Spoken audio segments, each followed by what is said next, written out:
Sigaw ng kibitzers. Mas better pa raw si G kesa kay X para kay Kimi.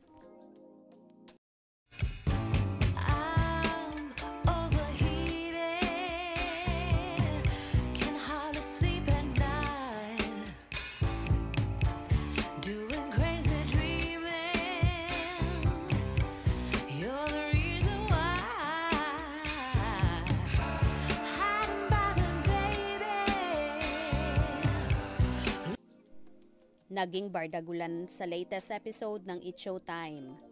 Tinanong kasi si Kim Chiu ni Vice Ganda kung game itong sumalang sa dating game ng show.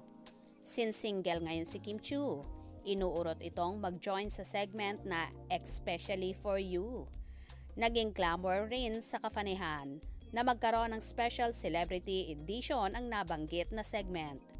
Para sa fans, swak na swak sa kanila na kumasa sa nabanggit na challenge ang Chinita Princess bilang Sir Chi. Siyempre, pinaglaruan ang imahinasyon ng mga katkatera na isama sa segment, ang mga ex ng actress, dahil in good terms naman sila nang maghiwalay. May suggestion pa na ang ex na si Gerald Anderson ang maghahanap ng perfect match para kay Kim. Solved na solved din sa mga fan na maging contestant sa puso ni Kim o isa sa mga pagpipilian ang leading man ng actress sa linlang na si Paolo Avellino. Ito ang ilang hirit ng kibitzers. Kuya at Chong Sample, trending na po si at Prinsesa Chinita. Celebrity edition po please for Valentine's.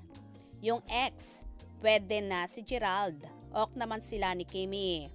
Kabang-abang ito. Wag si G. Siyempre magagalit yung girlfriend nun. Kayo naman. If ever man, I prefer G as the ex-boyfriend na uupo. Lord, please give what is Kimi's heart desire. Pati yata sila sa studio after ng show. Malakas ang biruan na isa lang si Kim based on MJ's post. Yes. Hi, isasalang as ex po.